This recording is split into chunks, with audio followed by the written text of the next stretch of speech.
তো বন্ধুরা, আজকে নিয়ে চলে আসলাম খুব সহজেই কেক রেসিপি। 1 কাপ সুজি দিয়েই এত সুন্দর কেক তৈরি হবে, মানে ভাবা যায় না। দেখলে তোমরা বুঝতেই পারবে না এত সুন্দর কেক। দেখো, বেকিং পাউডার লাগবে না, শুধু বেকিং সোডা দিয়ে, একটু বেকিং সোডা দিলেই এত সুন্দর কেক তৈরি। তো কেক বানানোর জন্য আমি এখানে নিয়েছি গরম দুধ। দুধটাকে আমি ফুটিয়ে নিয়েছি ভালো করে। তো এই দুধের মধ্যে এখন দিয়ে দেব, এই যে এখানে 1 কাপ সুজি নিয়েছি, এই সুজিটা আমি এখন গরম দুধের মধ্যে দিয়ে দেব। দিয়ে ভালো করে নাড়াচাড়া করে নেব সুজিটাকে।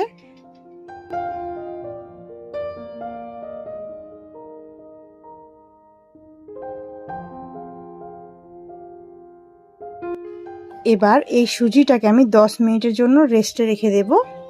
আর এদিকে আমি নিয়েছি 1 বাটি চিনি।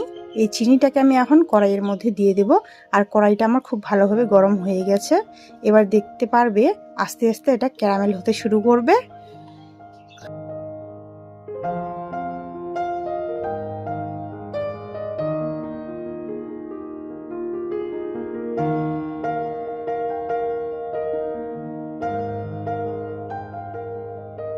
তো দেখতে পারছো বন্ধুরা কত সুন্দর ক্যারামেল হয়ে গেছে আস্তে আস্তে।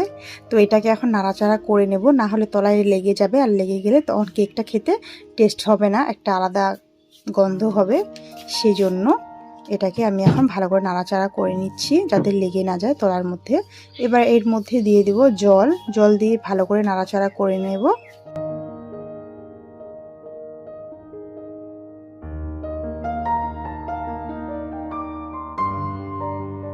তো ক্যারামেলটা আমার রেডি হয়ে গেছে, এটাকে এখন নামিয়ে রাখবো। আর এদিকে আমি 10 মিনিট পর সুজিটাকে দেখাচ্ছি তোমাদেরকে। দেখতে পারছো একদম দুধটাকে চুষে নিয়েছে সুজিটা। এবার এটাকে আমি ভালো করে নাড়াচাড়া করে নেব আবারও।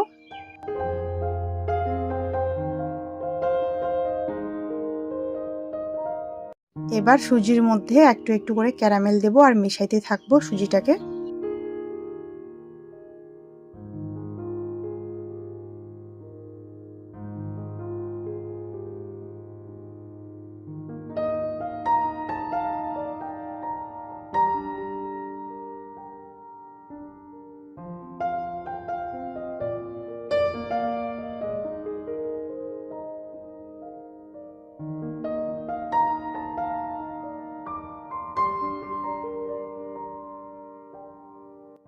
এবার এর মধ্যে দিয়ে দেব 1 বাটি ময়দা।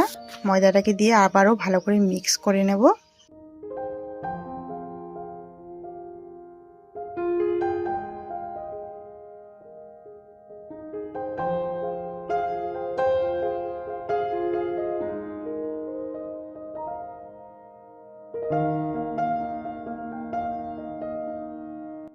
এবার এর মধ্যে দিয়ে দেব সাদা তেল।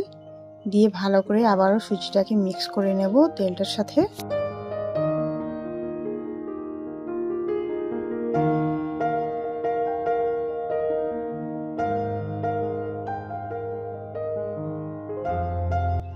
এবার দিয়ে দেব হাফ চামচ বেকিং সোডা। এখানে বেকিং পাউডার দেব না, আমি আজকে বেকিং সোডা দিয়ে কেকটা বানিয়ে দেখাবো তোমাদেরকে।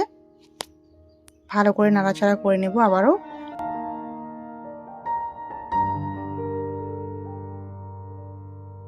এবার এর মধ্যে কিছু কিশমিশ আর কাজু বাদাম দিয়ে দেব। দিয়ে ভালো করে মিক্স করে নেব কাজু বাদাম কিশমিশটাকে।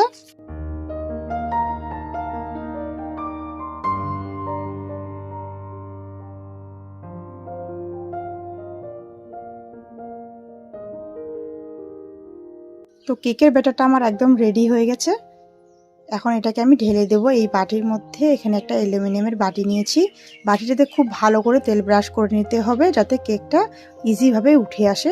সেই জন্য আপনারা চাইলে ঘিও ব্রাশ করে নিতে পারেন। তো এবার এর মধ্যে আমি দিয়ে দেব সেই কেকের ব্যাটারটা।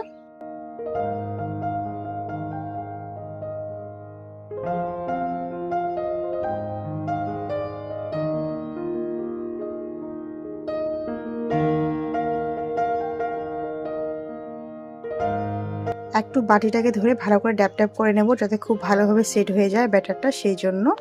এবার এদিকে আমি এটাকে কড়াই বসিয়ে দিয়েছি একটা। কড়াইটা খুব গরম হয়ে গেছে। এবার এর মধ্যে আমি দিয়ে দেবো একটা স্ট্যান্ড। এই স্ট্যান্ডের উপরে দিয়ে দেবো কেকের বাটিটা বসিয়ে।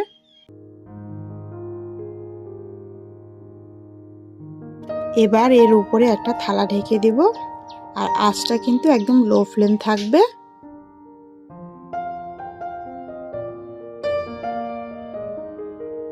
ফিরে আসবো 1 ঘন্টা পর। আর কেকটা আমি বিকেলবেলা বসিয়ে দিয়েছি, মানে সন্ধ্যার আগে আগে, সেই জন্য রাত হয়ে গেছে কেকটা হতে হতে। তো 1 ঘন্টা পর ফিরে আসবো। তো দেখতে পাচ্ছ বন্ধুরা, আমার কেকটা একদম রেডি হয়ে গেছে। এটাকে আমি এখন নামিয়ে নেব একটু ঠান্ডা করে, তারপর তোমাদেরকে আমি দেখাচ্ছি।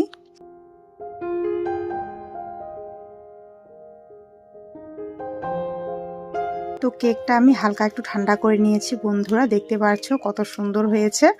আর সাইড দিয়ে আপনি আপ কিন্তু খুলে আসতেছে। কেকটা ঠান্ডা হয়ে গেলে এমনিতেই খুলে আসবে, বেশি চাপ দেওয়ার কোনো দরকার নেই। তো এবার একটা প্লেট নিব, প্লেট নিয়ে আমি বাটিটাকে উল্টে দেব। এবার আপনি আপ কেকটা খুব সুন্দরভাবে খুলে আসবে বাটি থেকে। তো কেমন হয়েছে আমার রেসিপিটা অবশ্যই কমেন্ট করে বলবে, ভালো লাগলে অবশ্যই লাইক দিবে আর পাশে থাকবে। তো শুধু বেকিং সোডা দিয়ে আজকে কেকটা বানিয়ে দেখালাম, খুব সহজে বাড়িতে বানাতে পারবে। তো আমার রেসিপিটা যদি ভালো লেগে থাকে তাহলে অবশ্যই একটা কমেন্ট করবে খুব সুন্দর করে। আর আজকের জন্য আমার এতটুকুই ভিডিও, দেখা হচ্ছে পরবর্তী ভিডিওতে।